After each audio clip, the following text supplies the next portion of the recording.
Here comes Paul Lee, FTI, Florida Transmission Incorporated, for the businessman. Out of California, Paul, one of those guys that tested very well. We spoke to him last week on Joe Costello's WFO radio podcast. And I mentioned to him at the time, I'm surprised you didn't come out for the Tuesday-Wednesday test. Obviously, at that point, we thought there was going to be a Tuesday-Wednesday test. And he said, I don't believe I need to. He said, we went down and ran in Bradenton. We ran very well. A couple of early shutoff hits, and every time we went to the finish line, it was in the 380s. He said, I feel pretty comfortable. Johnny Lindbergh, crew chief of record, working with John Medlin.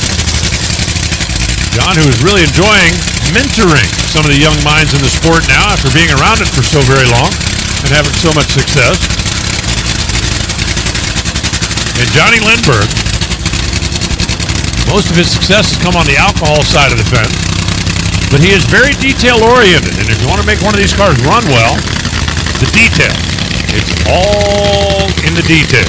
I promise you, Bodie is the car that should have been in the other lane, opted to sit this one out. So let's watch and listen to Paul Lee trying to move up from the number 15 spot.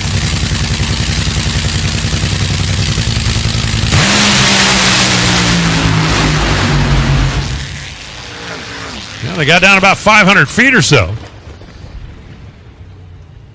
It ends up coasting across 447, 196 miles an hour. So the FTI machine,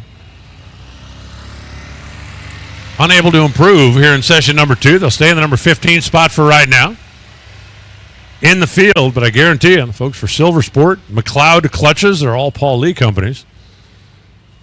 We're looking for a little bit more than that.